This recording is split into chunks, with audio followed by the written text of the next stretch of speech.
Her screams echoed through the hospital as thunder raged outside. The doctors shouted for help, and then he walked in. The man she once loved, the Mafia boss she ran from, now standing in her delivery room, staring at the twins she tried to hide. But what tore them apart wasn't betrayal. It was a secret darker than love itself. And tonight, every lie is about to bleed truth. The night had fallen heavy over the city, the kind of night that silenced the streets and carried secrets in the shadows. Anissa Villarreal stood near the glass window of the villa, her reflection trembling under the flicker of the candlelight. Outside, the rain poured like the sky itself wept for her confusion. Just a week ago, her world had been made of light, laughter that felt foreign but freeing, a man's touch that melted the fear she'd carried for years. That man was Martin DeLuca, the name whispered with both dread and desire through every corridor of power. To the world, he was a ruthless mafia boss, untouchable, unfeeling, dangerous beyond redemption. But to Anissa, he was something else, a contradiction wrapped in darkness, a man whose eyes didn't just look at her, they saw through her. For 7 nights, their hearts had known a rhythm no bullet could silence. Martin's empire had paused for her. His phone, which never stopped ringing, lay ignored as he memorized the sound of her laughter. She had never imagined that a man capable of making others tremble could touch her with such reverence. Every moment in his arms felt stolen from a fate that neither deserved but both desperately needed. When he spoke, his voice had that low gravity that pulled her closer. When he kissed her, it wasn't passion, it was possession, like he'd found a part of his soul buried within her. Each morning, she'd wake to find him watching her sleep, one hand tracing invisible patterns on her back as though afraid she might vanish if he stopped. Anissa used to tell herself she was strong enough to resist men like him, men who ruled through fear and loyalty bought in blood. But Martin didn't demand her submission. He earned it. And that terrified her more than any of his enemies ever could. His power wasn't in his guns or money. It was in how deeply he could love. The week they spent together felt like standing on the edge of a storm. Breathtaking, dangerous, inevitable. Anissa had come to him by accident, or maybe destiny. Her father's world of politics had collapsed into scandal, and she had run, hiding under a false name, seeking anonymity. But anonymity ended the moment she crossed Martin DeLuca's path. She should have turned away when he asked her name. Instead, she whispered it like a secret she wanted him to protect. And from that moment, she was no longer invisible. There was something about Martin that defied explanation. He could be silent for hours, yet in that silence she felt heard. His hands, calloused and warm, carried the weight of violence and the gentleness of salvation. Anissa had never known that love could feel both like comfort and chaos. In his arms, she had forgotten the dangers, the names, the politics, the rules that separated them. She only remembered the way he said her name, slow, deliberate, like he owned the sound. But the more she loved him, the more she feared what would happen if she stayed. Every night when Martin fell asleep beside her, she stared at the ceiling, listening to the steady beat of his heart and wondering if their heaven was only meant to last a week. She had seen the kind of enemies a man like Martin made, men who would use her, destroy her, just to watch him break. Yet when he looked at her, the thought of leaving seemed impossible. He had built walls around himself that no one could breach, and she, foolishly, fearlessly, had walked through them. On the 7th night, everything felt different. The air between them was charged with something neither could name, a sweetness tinted with goodbye. Martin had taken her hand and led her to the terrace, where the city lights painted her skin in gold and silver. He'd kissed her there, slow and lingering, whispering against her lips that he'd never known peace until her. She had smiled, hiding the tremor in her voice when she told him he'd always have it, even if she wasn't beside him. He didn't understand then. How could he? Martin believed in control, in holding what was his. He didn't believe in loss. But Anissa knew something he didn't. That love, when touched by men like Martin, never lasted long. Her father's men had already started looking for her, and the whispers on the street were growing louder. The senator's daughter had disappeared, last seen near the DeLuca territories. She could no longer stay hidden. She couldn't let Martin's world swallow hers. The next morning, Martin woke to the soft glow of dawn spilling across their room. The space beside him was cold. The silk sheet still carried her scent, jasmine and rain, but her presence was gone. No note, no goodbye, just emptiness. For a man who had faced assassins without blinking, this silence tore deeper than any bullet. He tore through the villa, shouting her name until his voice cracked. Every room echoed back the same truth. She had vanished. Martin's fury was unmatched. He called his men, his contacts, every name he could buy or threaten. He bribed officers, cornered politicians, and even forced a senator to his knees, demanding answers that didn't exist. Each lead died before it lived. Each whisper led to another dead end. It was as if the woman who had changed his life had never existed. He searched the hospitals, the safe houses, even the borders. Nothing. Anissa had been erased. Weeks turned to months. And Martin became a ghost of himself. His empire ran on instinct while he drowned in whiskey and rage. Nights were the worst. When the world went quiet and his memories screamed, he would sit in his study, staring at her photograph, replaying every moment like a curse he couldn't undo. He had faced betrayal, war, even death before, but never helplessness. And that's what Anissa's absence felt like. Helplessness, dressed in heartbreak. His men learned not to speak her name. The sound of it could turn him from calm to violent in seconds. Some said he'd gone mad. Others whispered that Martin DeLuca had finally found something his power couldn't protect. But no one dared to remind him that love, for men like him, was a luxury not meant to last. Then one stormy night, as thunder cracked above the city, Martin sat alone in his office. A bottle of scotch half empty on the desk. The world outside was a blur of rain and flashing lights.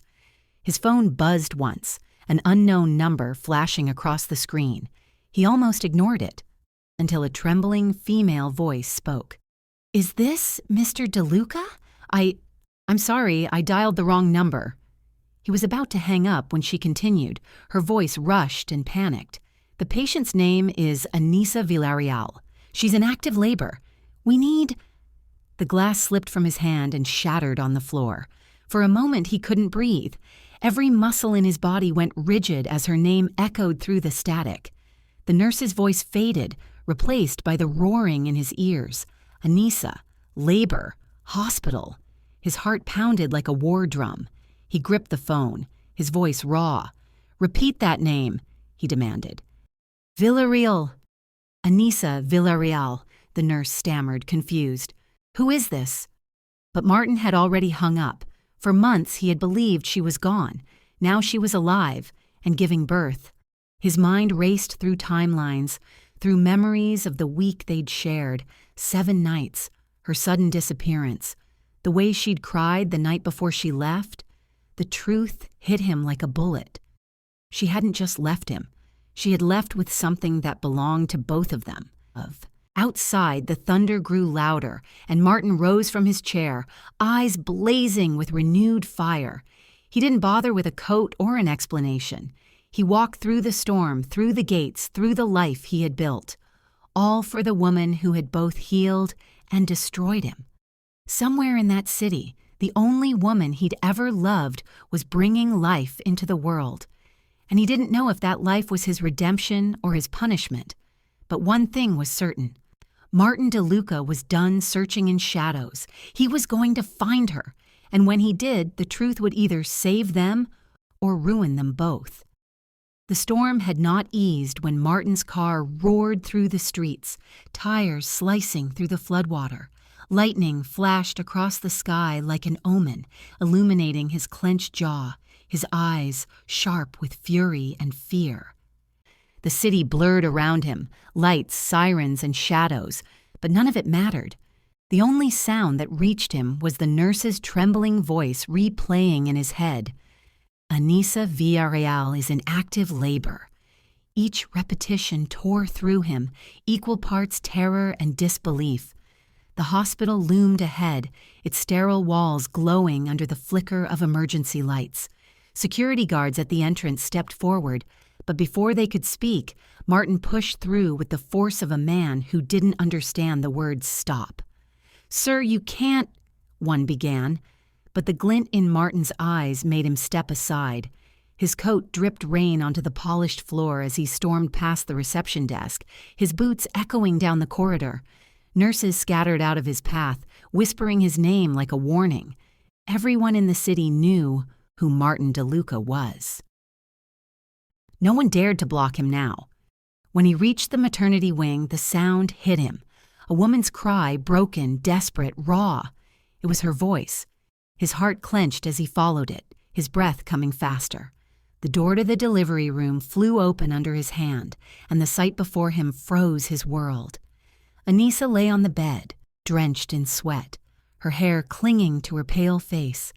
Pain twisted through every breath she took, but when her eyes lifted and found him standing there, the pain turned to shock. "Martin?" Her voice cracked between agony and disbelief. For a heartbeat, time itself seemed to stop. He took one step closer, his throat tightening as he saw the truth unfold before him, her swollen belly, the trembling nurses, the chaos of birth that had nothing to do with him until this moment. Then the realization hit. Violent and absolute. "Those are my children." He moved to her side without a word, the fear in his chest clawing at his ribs. Anissa's hand reached for him instinctively before she stopped herself, as if touching him might shatter everything she was trying to protect. "You shouldn't be here," she whispered through clenched teeth, tears cutting down her cheeks. "I'm not leaving," Martin said, his voice rough but steady. He caught her hand, holding it firm, feeling her nails dig into his skin with every wave of pain. Around them, nurses shouted instructions, monitors beeped, the storm raged outside. But for Martin, the world had narrowed to the woman he loved and the life she was fighting to bring into the world. Anissa's body trembled as another contraction hit, and she screamed, a sound that tore straight through Martin's heart. He had faced gunfire, betrayal, war, but nothing compared to the helplessness of watching her fight through pain he couldn't take away. He bent close, his forehead brushing hers, whispering, "Breathe, Anissa. I'm here. You're not alone." Her hand clutched his harder, grounding herself on the only person who made her feel safe, even if his presence meant danger. Between cries, she managed to whisper, "They'll kill you if they find you here." He didn't answer, only pressed his lips to her hand, his eyes locked on hers, silently promising that no one would touch her. Not tonight. Minutes passed, like hours. The doctor's calm orders mixed with Anissa's screams, the sound of life and love and fear tangled into one endless heartbeat. Martin never looked away, never loosened his grip, even when sweat rolled down his temples, even when the nurse told him he should step aside. "No," he said simply, and they didn't ask again. Then came the moment, the doctor's urgent voice, the final push, the air thick with tension, and suddenly a cry filled the room, high, pure, powerful. Martin froze as the doctor lifted a tiny, wriggling form. "It's a boy," the nurse announced softly, her tone reverent. Anissa's sob turned into laughter as she tried to see him, her body trembling with exhaustion. Martin's throat tightened as he stared at the child, his son, small, perfect, alive. Before he could even process it, another wave of urgency filled the room. The doctor's voice rose again. "One more," he said quickly. Anissa's eyes widened, her body already beyond its limits. "Another?" Martin whispered, stunned. Anissa nodded weakly, too breathless to speak. He leaned close again, brushing her damp hair from her forehead. "You're almost there. One more time, love. Just one more." Her scream tore through the air as she pushed again, the storm outside seeming to answer. Another cry broke out, softer, gentler, and the nurse whispered with awe, "A girl." The sound shattered something inside Martin. He looked from the boy to the girl, both wrapped in soft blankets, their tiny faces pink and alive. And then, as the nurse turned one toward him, he saw it. The unmistakable blue eyes, the same as his own. His lips parted, a rough, disbelieving sound escaping his throat. "They're ours," he breathed, his voice breaking. Anissa turned her head weakly toward him, her tears endless, her face pale but glowing with something otherworldly. "Martin," she whispered, half a prayer, half an apology. He took her hand again, pressing it to his lips. "You did this alone," he murmured. "Never again." For a moment, time stopped. The storm softened. The cries of their newborns filled the silence like music. Martin felt the ground beneath him shift. All the violence, the empire, the blood, it all meant nothing next to this. For the first time in years, he felt alive. But peace never lasted long in his world. The door creaked open, and a young nurse slipped inside, her face pale, her voice trembling. "Sir, you need to leave, now." Martin didn't look away from Anissa. "Not until she and my children are safe." The nurse's eyes darted around the room, panic rising. "Please, you don't understand. They've found her, the men looking for her. They're on their way here." Anissa's entire body went cold. Her gaze met Martin's, fear, guilt, and love clashing all at once. "I told you," she whispered hoarsely. "You shouldn't have come." Martin stood slowly, his eyes darkening as realization sank in. The past had caught up. The world they had escaped for 1 week of heaven had found them again, right here, in the place where new life had just begun. He turned toward the nurse, his voice low, dangerous. "How much time do we have?" The nurse hesitated, glancing toward the hall. "Minutes, maybe less." Martin's jaw tightened, his mind already calculating, planning, preparing. He looked back at Anissa, who clutched the twins protectively against her chest. The faint sound of footsteps echoed from beyond the door, growing louder. Outside, thunder rolled again, louder than before, shaking the windows. Inside, Martin DeLuca's eyes turned to steel. The joy of new life was already being swallowed by the shadow of danger. He leaned close to Anissa, his voice barely above a whisper. "No one touches you. No one touches them." Anissa nodded, tears slipping down her cheeks, her arms tightening around the newborns. The door rattled once. Someone was outside. The nurse gasped. The lights flickered. Martin reached for the gun hidden beneath his coat.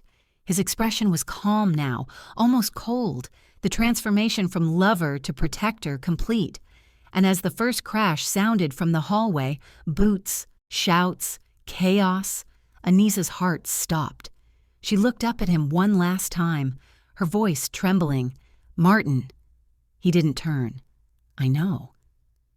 The storm outside howled louder than ever, and in that heartbeat before the door burst open, Anissa realized that heaven had ended, and war was about to begin.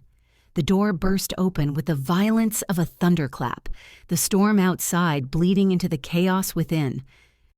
Martin didn't hesitate. His instincts took over before his thoughts could catch up. Bullets shredded the edge of the doorframe as he spun, grabbing Anissa's hospital bed and wrenching it backward. "Down!" he barked, his voice slicing through the noise. Anissa clutched the twins tighter, her scream drowned by the deafening roar of gunfire. Nurses scattered, shouting for help, alarms blaring through the sterile air. Martin drew his gun with a steady hand, his movements precise and lethal, firing 2 shots toward the advancing shadows in the hall. The attackers dropped before they could even scream. He turned to the trembling nurse. "Get them out the back," he ordered. "Now." But the woman shook her head, terrified. "There's no time. More are coming." Martin's eyes swept the room, finding the emergency exit light flickering in the corner.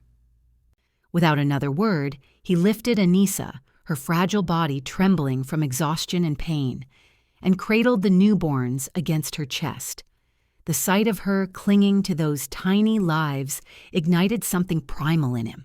He shoved the door open with his shoulder, rain slashing across his face as the storm swallowed them whole. Thunder cracked overhead like the sky itself was splitting open. Behind them, the hospital erupted in chaos. More gunfire, shouts, the echo of boots closing in.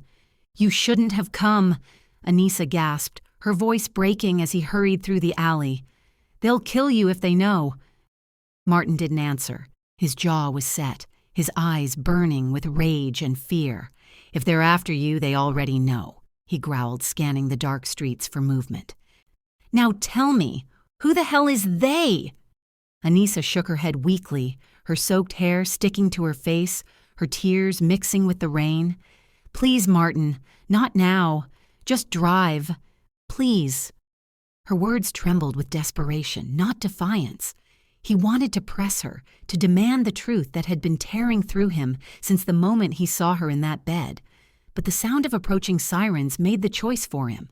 He kicked open the door of his black SUV, helped her inside, and slammed his foot on the accelerator. The tires screamed against the wet asphalt, slicing through the floodwater as they vanished into the storm. The city lights blurred again. But this time, it wasn't fury that drove him. It was fear. For her. For the tiny lives now breathing in her arms. Every heartbeat felt like a countdown, every shadow like a threat. Anissa sat silent in the passenger seat, her arms wrapped around the twins, her eyes distant and hollow. Martin kept glancing at her through the rearview mirror, his knuckles white around the steering wheel. "Why?" he demanded finally, his voice low but shaking. "Why disappear from the only man who would die for you?" For a long time, she said nothing. The rain hammered the windows, the storm outside mirroring the one inside the car. Finally, Anissa whispered, her voice raw and broken. "Because dying wasn't the worst thing they could have done to you." Her words hung between them like a curse. Martin turned his head sharply, his confusion deepening, but before he could speak, she closed her eyes and shook her head. "Someone powerful wanted us apart. You were never supposed to find me again." The drive stretched endlessly through the rain-soaked night until at last they reached the DeLuca estate, a fortress hidden beyond the city, surrounded by walls of stone and silence. As the gates opened, the headlights cut across the wet gravel, and Martin felt the weight of dread settling over him. He helped Anissa out, his hand hovering near her waist, careful not to startle her. She avoided his touch anyway, her gaze fixed on the newborns. When they entered the house, the warmth did little to thaw the cold distance between them. She walked straight to the guest room, sat on the edge of the bed, and cradled the twins as though they were her shield. Martin stood in the doorway, watching her in silence. Every movement she made was haunted. Every breath carried a secret. Her face, still pale from labor, glowed faintly under the dim light, but her eyes refused to meet his. He took a hesitant step closer, lowering his voice. "Anissa, you have to tell me what's going on." She didn't answer. She only adjusted the blanket around the babies and rocked them gently, her lips quivering as if she was fighting back words that could destroy everything. He sat beside her, reaching out, his fingers brushing her shoulder.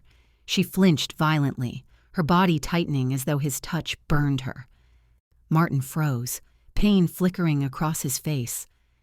"I'm not going to hurt you," he said quietly. "You know that."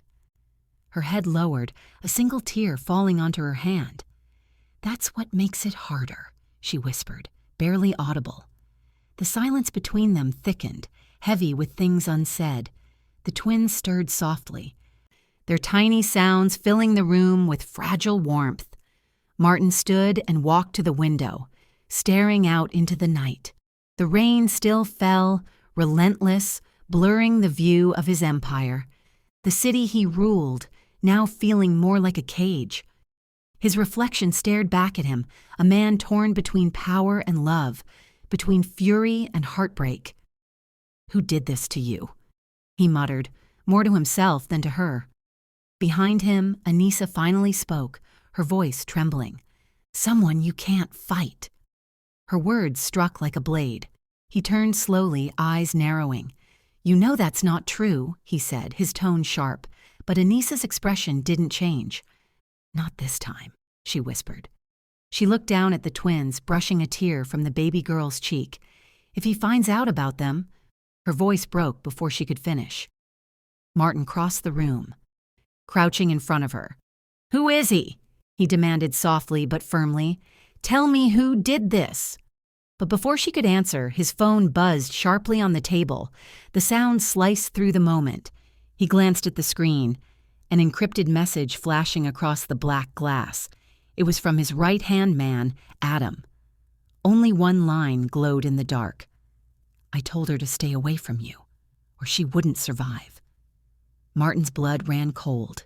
He read it twice, then a third time, each word burrowing deeper into him like poison. He looked up, his jaw locking, the muscles in his face tightening as the weight of betrayal began to sink in. Adam. The man he trusted with his life, the one who had stood by him through every war, every wound, every sin, his closest ally. And now, the reason Anissa had vanished. He felt the world tilt beneath him, rage and disbelief colliding inside his chest. "Adam?" he whispered, his voice dark and dangerous. Anissa didn't respond. She didn't need to. The flicker of guilt in her eyes told him everything. She knew. She had known all along.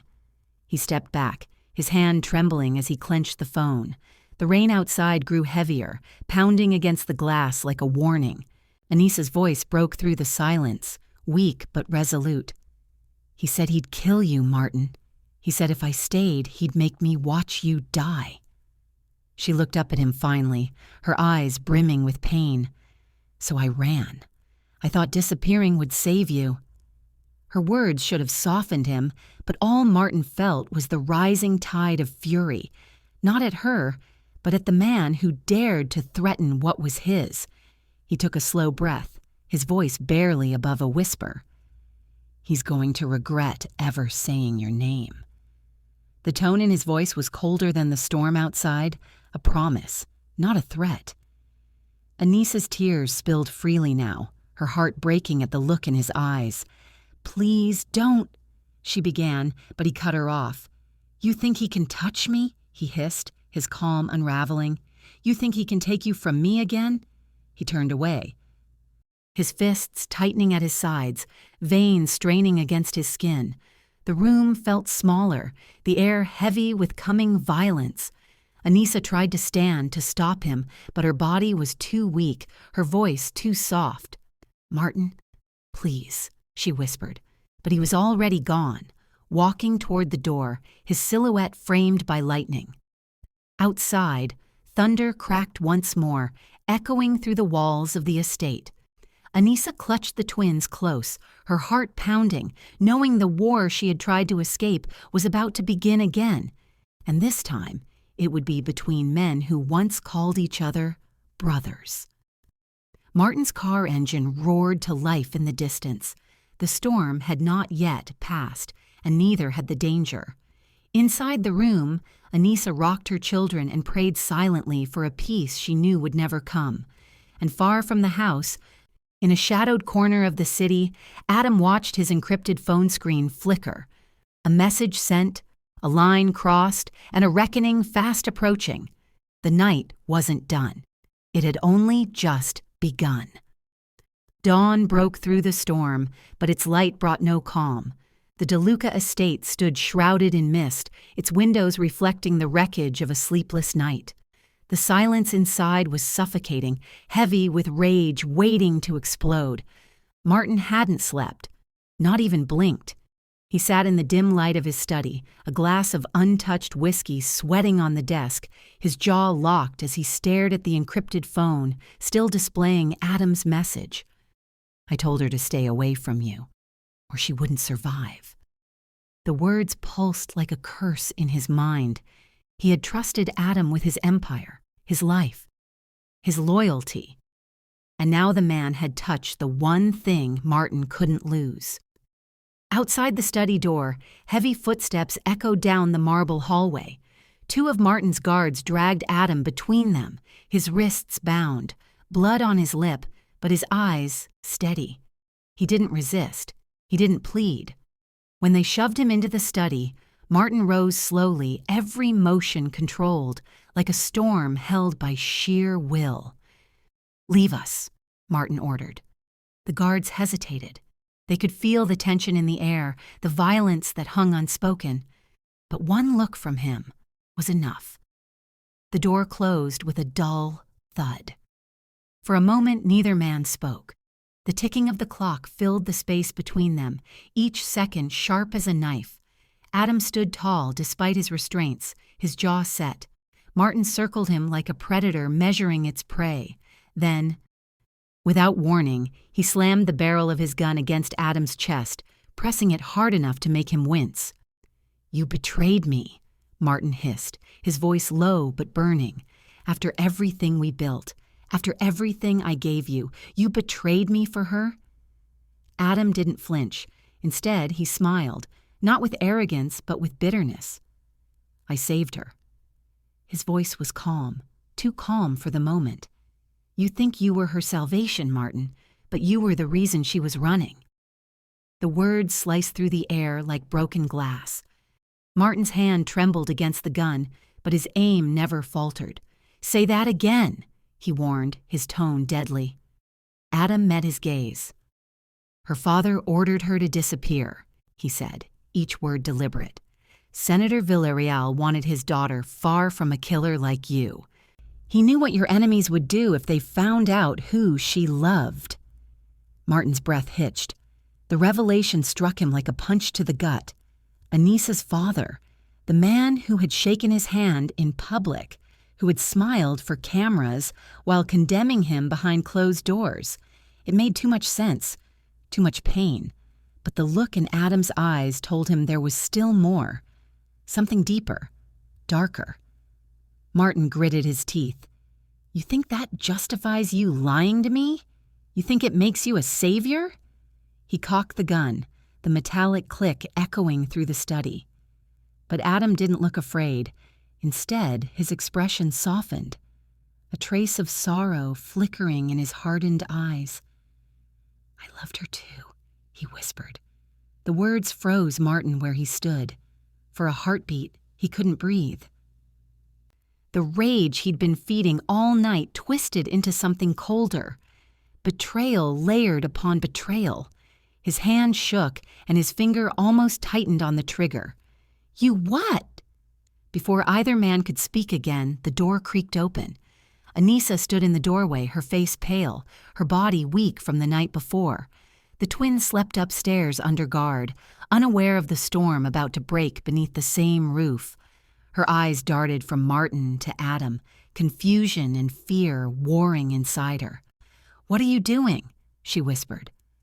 Adam turned toward her, his expression shifting from defiance to guilt. "You should have stayed upstairs," Martin said, not taking his eyes off Adam. But Anissa took a step inside anyway, her trembling hand gripping the doorframe. "Tell me what's happening." Adam's gaze met hers, and for a long moment, the mask of loyalty he had worn for years crumbled. His voice was quiet but steady. "I drugged you," he confessed. Anissa's breath caught. "The night you disappeared," he continued, "it was me. I made it look like you died. Your father begged me to keep you hidden from Martin's world, from his enemies." He hesitated, then added softly, "and from him." Anissa's knees buckled. The room spun around her. Martin's grip on the gun faltered for the first time. "You did what?" he rasped. She pressed a trembling hand to her lips, shaking her head. No, no, that's not possible, she whispered, her voice breaking. All those months. I thought. Her words dissolved into sobs. Adam stepped closer, ignoring the gun still pointed at his heart. You thought you were saving him, he said gently. I made you believe it, because if you came back, they would have killed you both. Martin's rage surged again, colliding with disbelief. You made her live in hell, he shouted. You took her from me, and you call that saving her. His voice cracked with fury, the sound raw and human. Adam didn't deny it. His expression hardened again. You think your enemies wouldn't have ripped her apart to hurt you? You think your empire doesn't leave blood on everyone it touches? His voice rose, matching Martin's. She was dying long before I touched her life, dying because she loved you. Anissa sank against the wall, tears streaming, her hands trembling as she tried to make sense of it all. Every memory, every night she'd cried alone, believing Martin was gone forever, now shattered into lies. You both destroyed me, she whispered. The silence that followed was unbearable. Martin lowered the gun slightly, torn between rage and heartbreak. You should have told me, he said finally, his voice quieter, colder. You should have trusted me to protect her. Adam laughed bitterly. You can't even protect yourself, Martin. Look around you. Every man you ever trusted is either dead or plotting your fall. She didn't need a protector. She needed freedom. Anissa's sob turned to anger. Freedom? She snapped. You call that freedom? You stole my life, Adam. Adam's eyes glistened. And I'd do it again if it meant you'd live. Martin's patience snapped. He grabbed Adam by the collar, shoving him against the desk, the gun now pressed to his throat. You don't get to decide who lives or dies in my world, he growled. You play God again, and I'll end you myself. For the first time, Adam's composure wavered. But before Martin could pull the trigger, Adam's voice dropped to a whisper, one that cut through the fury like a blade. The twins aren't safe anymore. The words froze Martin mid-breath. The grip on the gun loosened just slightly. Anissa's head snapped up, her face draining of color. What did you say? She asked, barely audible. Adam swallowed hard, his eyes flicking between them. Someone else knows. Someone beyond your enemies, Martin. Someone who wants the bloodline wiped out. Yours, hers, and theirs. The room fell silent. The storm outside had calmed, but the air inside was electric, trembling with dread. Martin stepped back slowly, the gun lowering but still steady. Who? He demanded. Adam shook his head. If I tell you, you'll both be dead before sundown. Martin's rage gave way to something colder. Fear. Not for himself, but for the fragile lives sleeping upstairs. He looked toward the window where the sun struggled to break through the gray clouds. If they touch them, he began but couldn't finish. His voice cracked, raw with emotion he refused to show. Anissa stood, her body weak but her resolve strengthening. Then tell us what we're facing, she pleaded. Please. Adam's eyes softened as he looked at her, a brief flicker of the man who once loved her in silence. All you need to know, he said quietly, is that the enemy isn't outside your gates. He's already inside. The words hung heavy in the air. Martin stared at him, the meaning sinking in like poison. Someone within his own circle, his empire, had marked his children for death. Outside, the last drops of rain fell against the window. Inside, Martin's world began to crumble anew. The line between ally and enemy blurred, and the truth that had been buried for years finally began to surface, one that would destroy everything if spoken aloud. Anissa's voice trembled as she whispered, "Who is it?" Adam's silence was answer enough. He looked away, jaw tight, eyes dark with secrets. Martin's grip on the gun tightened once more, but this time not out of rage, out of realization. He didn't need to ask. The truth was already there, unspoken but clear.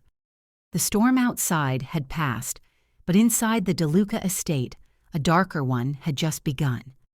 The first rays of dawn crawled across the marble floors of the DeLuca mansion, falling upon the remnants of a sleepless night.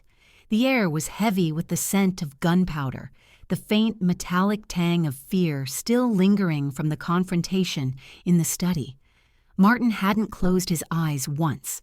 His mind kept circling around Adam's final words. The twins aren't safe anymore. He had stationed guards outside every hallway, doubled security at the estate gates, and still his chest carried an ache too sharp to name. Anissa had finally drifted into restless sleep, the twins swaddled beside her in the nursery. Her dreams were fractured. Flashes of her father's stern face, Adam's broken confession, and Martin's trembling hands holding a gun that never fired. Somewhere between exhaustion and guilt, she whispered prayers she no longer believed in, but peace, like love, was fleeting in their world. At dawn's first light, a scream shattered the fragile calm. It wasn't the cry of a newborn. It was a mother's cry, ripped from the core of her soul. Anissa bolted upright, her arms flailing for the warmth of her children, but her hands met only the cool emptiness of the sheets. The cribs were empty, both, blankets tossed aside, bottles overturned, and a small folded note placed between them, its edges wet with tears or rain. No one could tell. Martin was already sprinting down the corridor before she could speak. He burst into the nursery, his shirt half-buttoned, the veins in his neck taut like wires. The sight before him froze his blood. The silence was deafening. No crying, no movement, only Anissa standing in the middle of the room, clutching the note like a lifeline. Her eyes were wide, unfocused. "They're gone," she whispered. Martin's hands trembled as he snatched the note. The handwriting was unfamiliar, sharp, deliberate, confident. "You took what wasn't yours. Now pay." His breath hitched. For a heartbeat, everything went still. Then the storm within him exploded. The paper crumpled in his fist as a roar tore from his throat. Guards rushed to the doorway, but the sight of their boss's face made them stop cold. His rage was a living thing, raw, murderous, unstoppable. "Lock down the estate!" Martin bellowed, his voice echoing through the halls. "No one leaves, no one enters. I want every man armed, every camera checked, every car searched." Anissa collapsed to her knees, sobbing, the weight of her loss drowning her in waves of disbelief. Martin knelt beside her, gripping her shoulders, shaking her gently. "I'll find them," he swore, his voice cracking under the pressure of his own promise. "No matter what it takes." But beneath the fury there was something darker. Guilt. He had sworn to protect them. He had promised her safety. And once again, his world had taken everything from him. Hours blurred into chaos. The mansion became a war zone of panic, and armed men moving like shadows. Adam arrived, pale and disheveled, carrying files, satellite images, and phone logs. "They were taken at dawn," he said quietly. "No forced entry, no broken locks. Whoever did this knew our system better than we do." Martin's eyes narrowed. "Inside job." Adam nodded, shame flickering across his face. "Maybe one of mine, or one of yours." The two men locked eyes, the tension thick enough to cut through. Trust was a dying luxury. Then Adam found something. "There's a signal trace," he muttered, scrolling through encrypted data. "Last location pinged from a government-owned vehicle near the old Villarreal estate." Anissa froze. "My father?" Adam hesitated. "The senator's estate, but there's more." He slid a photo across the table. Grainy, but enough to make Martin's blood turn to ice. A tall man stood beside the car, his face half hidden by a coat's collar. The resemblance was unmistakable. Martin's hand tightened around the photo until it nearly tore. His voice came out low, dangerous. "That's not possible." Adam's throat bobbed. "I thought so too, but it's him, Martin DeLuca." Silence fell over the room. a silence that carried the weight of ghosts. Martin's brother. The man buried years ago. The man who once swore he'd die for family, and had instead vanished, taking secrets to the grave. Anissa stared at Martin, confusion and fear clouding her face. "You said your brother was dead." "So did he," Martin whispered. His hands were trembling now, not from fear but from the sudden flood of memories. A gunshot in the rain, a blood-soaked hand slipping away, and his own scream echoing into darkness. Adam spoke softly, his voice shaking. "He's alive, Martin, and he has your children." For a moment the world tilted. Martin's vision blurred as fury coursed through him. He slammed his fist into the desk, splintering the wood. "Then I'll burn the earth to reach him." Anissa's breath hitched, tears streaking her cheeks. "He's your brother. What if—" He turned toward her, his voice hoarse but resolute. "He stopped being my brother the day he aimed a gun at my family." Outside, thunder rolled across the sky, echoing the storm brewing inside the mansion. Martin moved like a man possessed, strapping holsters, loading guns, tying his hair back with trembling hands. Every click of a bullet sliding into place was a vow. He approached Anissa one last time before leaving, his touch surprisingly gentle against the chaos. "You stay here," he said softly. "Adam will protect you." Anissa grabbed his arm, desperate. "Please, don't go alone. What if it's a trap?" Martin's eyes softened for just a moment. "It's always a trap," he murmured. "But they have my children." He leaned forward, kissed her forehead. A fleeting, broken kiss that tasted like goodbye. "No one takes what's mine again." As he turned to leave, Adam stepped forward, guilt etched deep into his features. "Martin," he said, voice heavy with regret.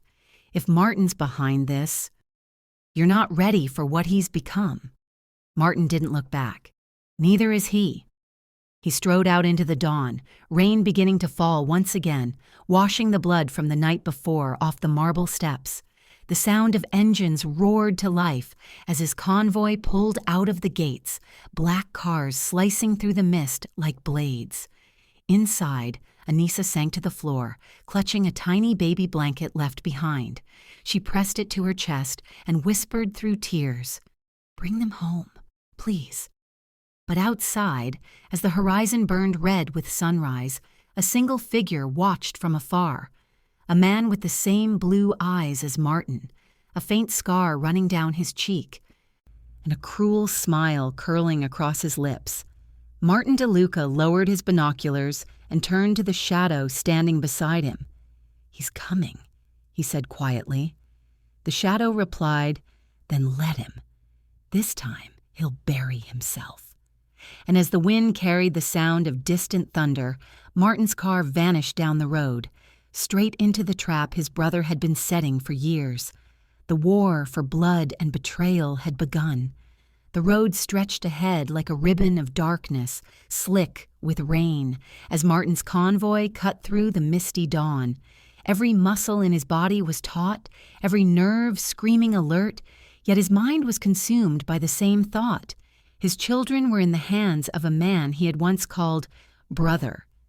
Martin DeLuca, the ghost from his past, had returned, and with him came a darkness that had lingered, unseen for years.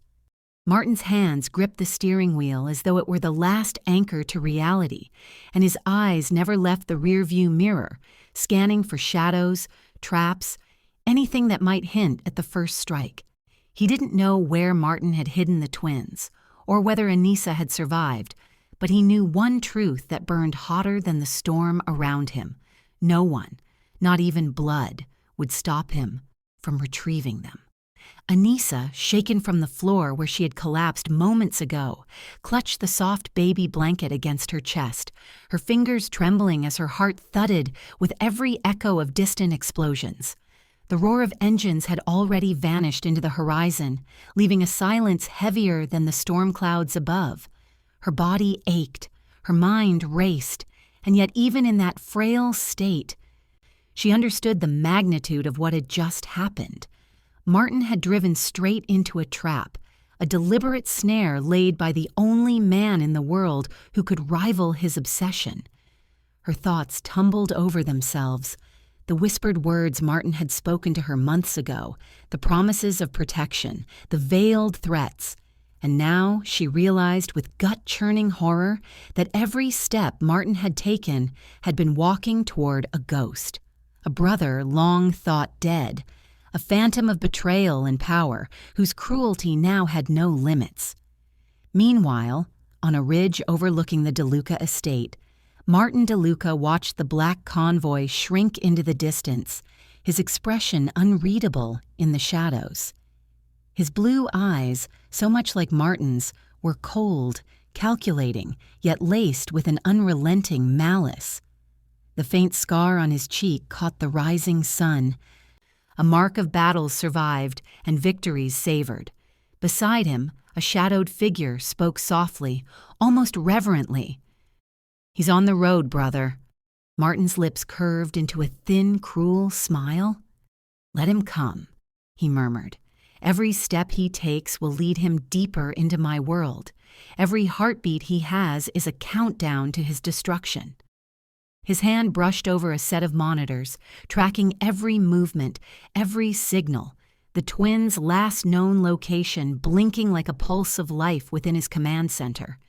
Years of planning, of lying dormant while his brother ruled their empire, had led to this moment, the final act of a vendetta fueled by envy, obsession, and a twisted sense of justice only he understood.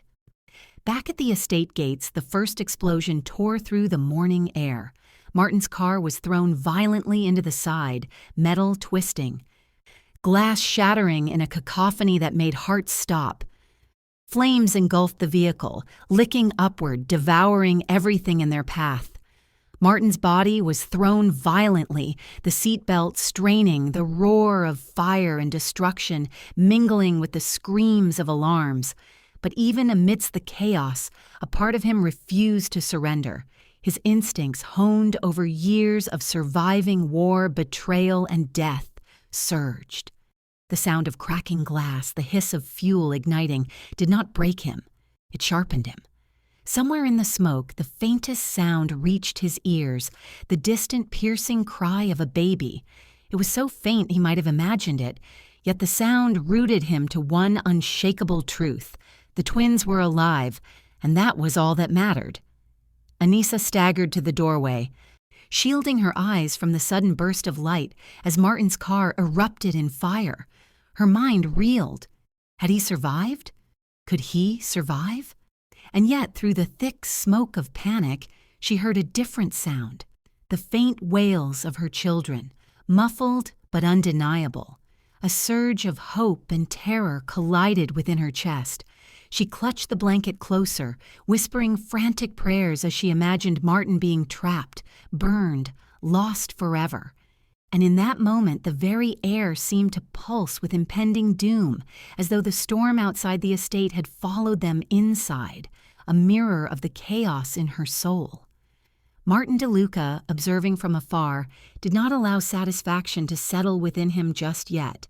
His plan was meticulous, almost surgical, not simply to destroy his brother physically, but to tear him apart psychologically, emotionally, spiritually.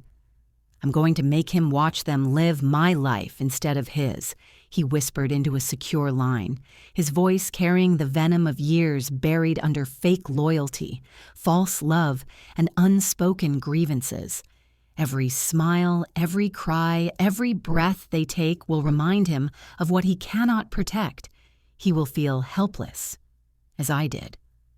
Around him, men moved like shadows, packing, loading, preparing for the next phase of a hunt that had already begun, yet was far from over.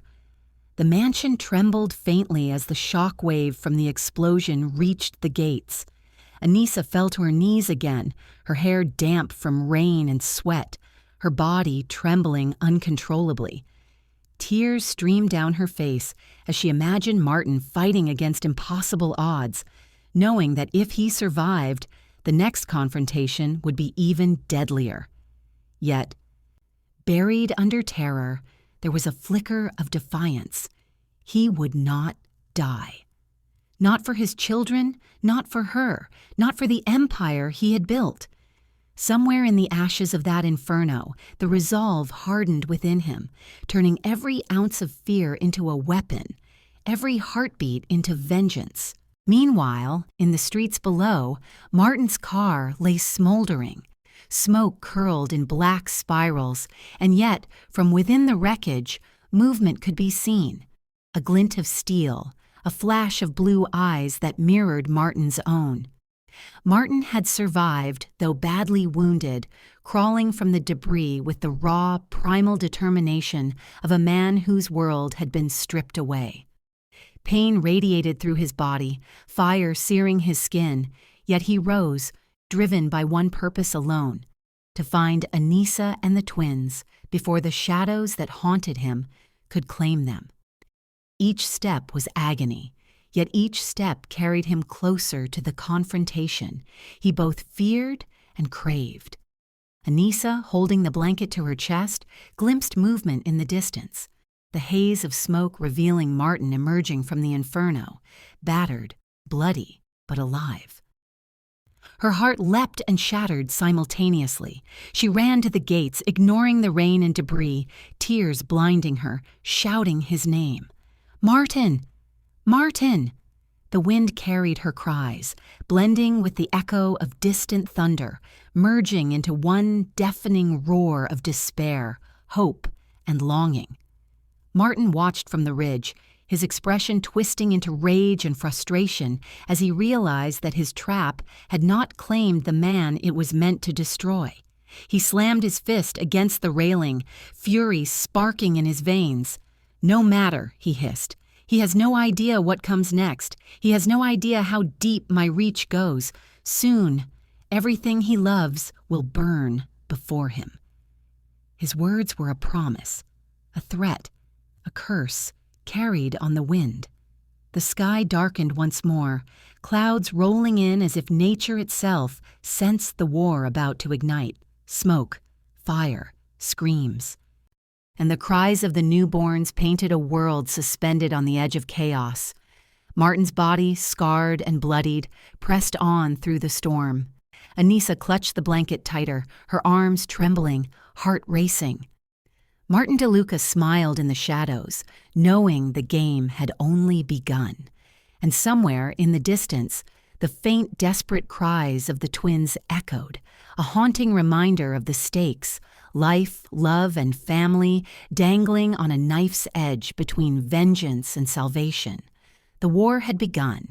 The smoke had barely begun to settle when Martin pulled himself from the twisted metal and blackened rubble of the exploded car.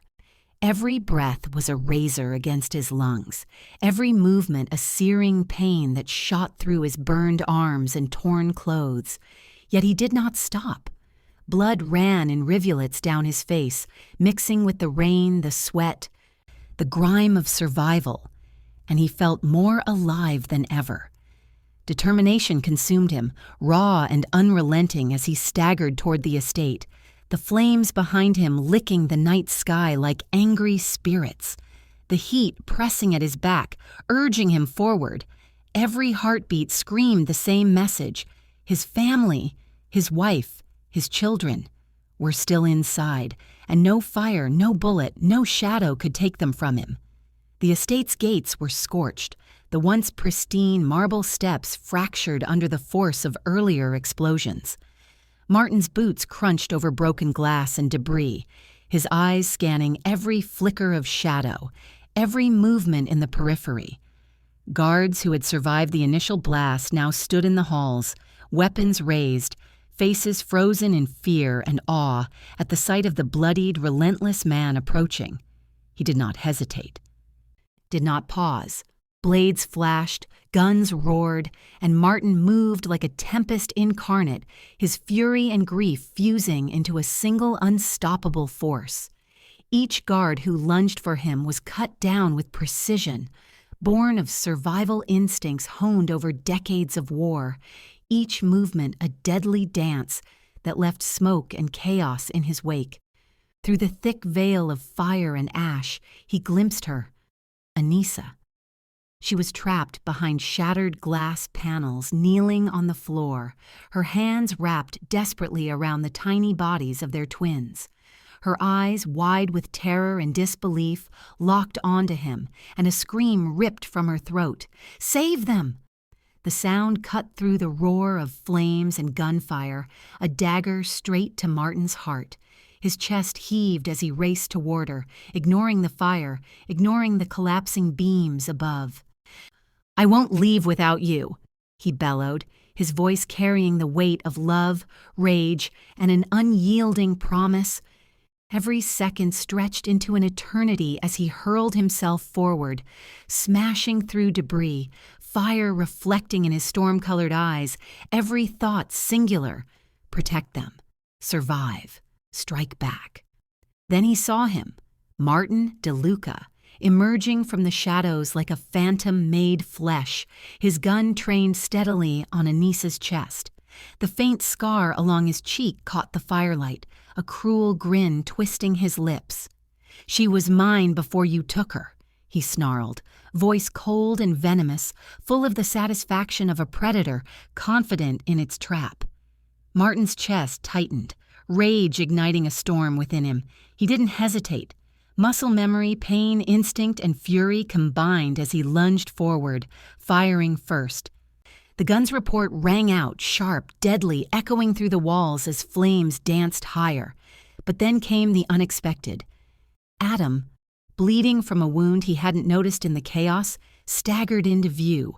Weak, pale, yet unwavering, he threw himself in front of Anissa. A bullet struck him squarely in the chest, and he crumpled to the floor with a grunt of pain, yet his face bore a faint, resolute smile. "Now, they're free," he whispered, voice strained, almost ethereal in the midst of the firestorm. Martin's eyes widened, rage and shock colliding as he processed the sacrifice. Adam had saved them, and in doing so, had given them a sliver of hope, even if it cost him everything. He growled, a sound raw and primal, and focused every ounce of himself on the man who had brought this destruction into their lives. Martin's eyes flickered with surprise, and for the briefest moment, Martin saw the brother he had once loved, the shadow of a man capable of redemption buried under years of bitterness and malice. There was no time for thought. With a single fluid motion, Martin leveled his gun, breath ragged, heart pounding, and pulled the trigger. The shot rang out, precise, final. Martin's body crumpled, eyes wide, falling into the smoke and fire, the cruel smile extinguished as the flames began consuming the mansion around them. Every step, every breath of Martin's body now carried the weight of vengeance and survival intertwined. The mansion's interior was chaos incarnate. Flames roared through the hallways, the wood of the beams snapping like gunshots, ceilings beginning to collapse. Martin moved like a shielded storm, wrapping Anissa and the twins against his chest, feeling their tiny bodies press against him, fragile but alive.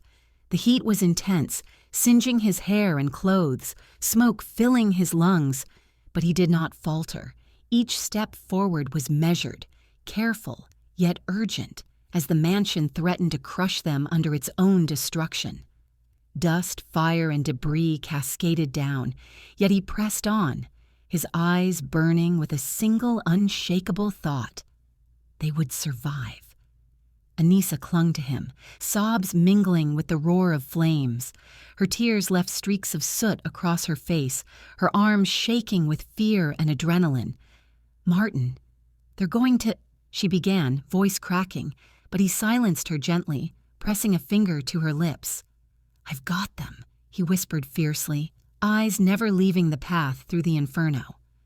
"I will get us out." Each step forward was agony, his muscles screaming, his lungs burning, yet he moved as if propelled by something beyond pain. The love for the woman in his arms, the children depending on him, the promise he had made to protect them from all harm. Collapsing beams forced him to duck and twist, fire sparking around him as he carried the family through corridors that were now death traps. Every floorboard threatened to collapse beneath his weight, every ceiling joist a potential tomb. Smoke stung his eyes, and ash filled his lungs, yet he surged forward, guided by desperation, instinct, and fury. The twins whimpered softly, their tiny hands clutching his shirt, sensing the danger even without understanding it. Anissa pressed her face into his chest, her arms trembling as she clung to them both, praying silently, her body moving with him as he shielded them from the fire and the collapsing debris. At last, a hole in the wall, a fractured section of the estate's exterior, offered a way out. Martin hurled himself through it, dragging Anissa and the twins into the pouring rain. The cool water hit their bodies like salvation, washing away some of the soot, some of the smoke, and yet not a fraction of the terror. Behind them, the mansion erupted into a roar of flame, its windows exploding, walls toppling, a cathedral of destruction that had once been their sanctuary now reduced to ashes. Martin pressed them close to his chest, feeling the tiny heartbeats of the twins, the warmth of Anissa's trembling body, and knew that they had survived. For now. Martin DeLuca's shadow remained in the distance, hidden by fire and rain, a phantom witnessing his brother's persistence, a ghost of vengeance unrealized. "This isn't over," he whispered to himself, voice lost in the storm. "Not until I've claimed everything he loves, or until he is nothing." But for Martin, nothing could touch the moment now, the relief, the fury, the love, all coalescing into one burning certainty. The family was safe, and he would fight tooth and nail, blood and fire, until every threat was obliterated. Exhausted, battered, yet unbroken, Martin pressed Anissa and the twins against him as the rain poured down, the storm washing away the ashes, the blood, the smoke. Every heartbeat, every breath, every drop of water was a reminder of the life he had fought to protect. And though the night had been a furnace of terror, betrayal, and fire, one truth remained unshakable. They had survived. For now. And the war, the true war, had only just begun. Weeks had passed since the inferno that had consumed the DeLuca estate, weeks of uncertainty, grief, and lingering fear. Rumors swirled across the underworld, whispers of the deaths of Martin and Martin DeLuca, the disappearance of their empire, and the ashes left behind in the wake of fire and blood. The headlines screamed that both brothers had perished, their names erased from power, their legacies buried beneath smoke and rubble. But in truth, Martin had survived, scarred and battered, yet alive. And he had found a place far from vengeance, far from the chaos that had defined his life for so long. A secluded villa overlooking the tranquil waters of Lake Como, where the sun rose over calm ripples, where birdsong replaced gunfire, and where peace was a fragile but precious reality. Inside that villa, life was rebuilding itself piece by piece. Anissa moved quietly across the polished floors, her bare feet making soft sounds, her hair pulled loosely over her shoulders. In her arms, the twins slept peacefully, their chests rising and falling in sync with her own heartbeat, a rhythm that had survived the worst the world could throw at them. She settled near the wide window that framed the lake in golden light, the reflection of morning dancing across her face. Every time she looked at the children, she felt a quiet triumph, a victory over fear, over loss, over the darkness that had haunted them for years. She whispered to them, brushing their tiny hands against her lips, telling them softly about safety, love, and home. Concepts that once felt impossibly distant, yet were now reality. Martin leaned against the doorway, his frame solid, strong, but marked by countless battles. Bandages wrapped around one arm, a faint scar tracing a line across his jaw, and a permanent tension in his shoulders spoke of the nights spent fighting shadows and enemies alike. Yet in the soft light of the villa, with the smell of fresh linen and the quiet gurgles of his children filling the air, Martin allowed himself a moment of stillness. His eyes never left Anissa and the twins, drinking in the sight of life that had survived where so much else had been destroyed. He exhaled slowly, a hand brushing against the wall for support, feeling the weight of everything he had endured. Every scar, every line of weariness on his face, every tremor in his hands told a story of fire, betrayal, and an undying love that refused to be extinguished. Anissa's gaze lifted from the twins to meet his, and for the first time in years, she saw him not as the feared Mafia boss of whispered legends, not as the man who had battled darkness with bloodied hands, but as the man who had fought for them, for love, and for family. She placed her hand over his chest, pressing against the steady, stubborn heartbeat that had refused to surrender. Her voice was soft, but each word carried the weight of a lifetime of pain and triumph. "You can hide from the world, Martin, but never from love," she whispered. The twins stirred in her arms, their tiny fingers curling around her shoulders, and she felt the warmth of life that was theirs, wholly, unconditionally. Martin stepped forward, closing the distance between them, his hand reaching out to touch her cheek gently. He let the tip of his fingers trace the line of her jaw, memorizing it in the golden morning light, as though to prove to himself that she was real, that they were truly safe. His eyes, once so cold, so hard, now shimmered with tenderness and awe. He bent and pressed a rough, chapped kiss to her forehead, a kiss that carried the fury of the past, the grief they had endured, and the relief of survival. He held her close, letting the weight of all they had endured settle into that single embrace, grounding both of them in the fragile, luminous reality of life. The twins began to stir more fully, yawning, stretching, and eventually giggling, their laughter soft and musical, filling the room with a sound Martin hadn't realized he had been longing for.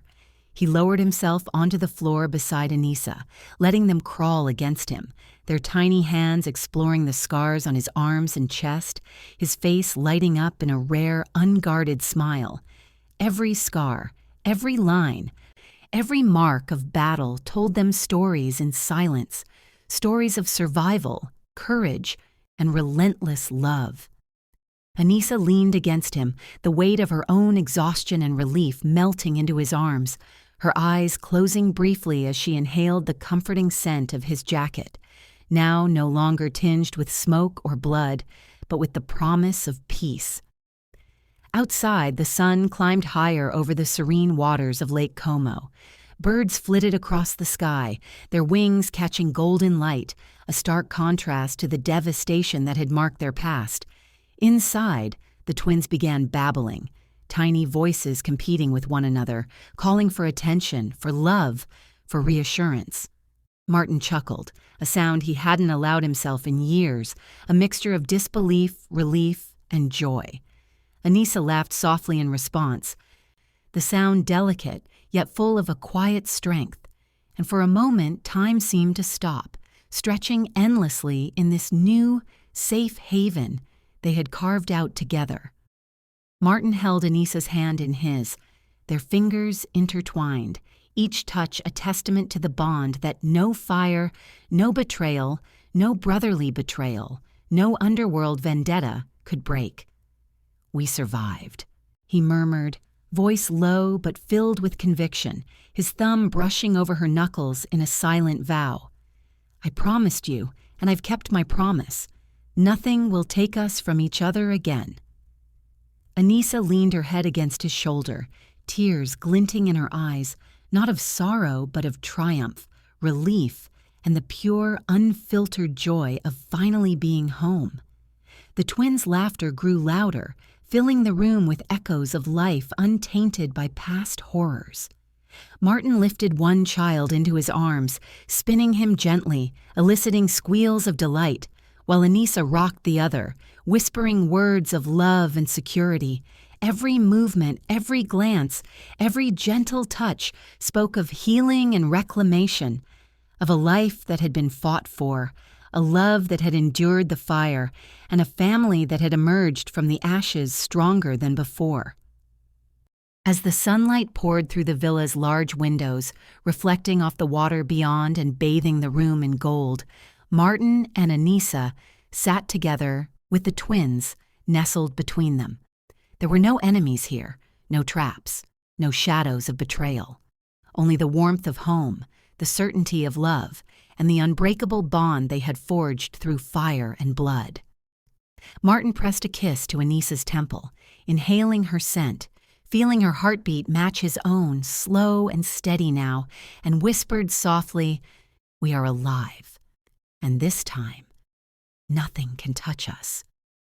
In that quiet moment, with the sun glinting off the lake, the laughter of children and the soft warmth of love that had survived everything meant to destroy it, they knew the truth. Some bonds could not be broken, some fires could not consume, and some loves would endure beyond all betrayal, beyond all darkness, beyond all death. Martin, Anissa, and their children had survived the storm, and in that survival, they had discovered a life worth every sacrifice, every scar, and every heartbeat. The world could rage, but inside this villa, overlooking the shimmering lake, they had found forever. The final sunlight touched Martin's face as he looked at Anissa and their children, his eyes soft but sharp with the promise of protection, the silent oath of undying devotion. He held them close once more, breathing in the peace that had been denied to them for so long, and whispered, "No matter what comes, we endure, together." Anissa smiled, tears shining in the corners of her eyes, and replied in a whisper only he could hear, "Always together." Outside, the wind whispered across Lake Como, as if blessing their new beginning, carrying away the echoes of fire, blood, and betrayal, leaving behind only the enduring truth. Their love had survived everything meant to destroy it. If you felt your heart race with Martin and Anissa's journey, if every twist, every sacrifice, and every heartbeat of their love moved you, don't let the story end here. Subscribe to Heartwoven Tales and join us as we bring more real-life emotions, passion, and suspense straight to your screens. Every tale we share is woven with love, heartbreak, and courage, just like theirs. Hit that subscribe button, turn on notifications, and step into worlds where love survives, hearts fight, and every story leaves you breathless. Your next adventure is waiting, and it's only a heartbeat away.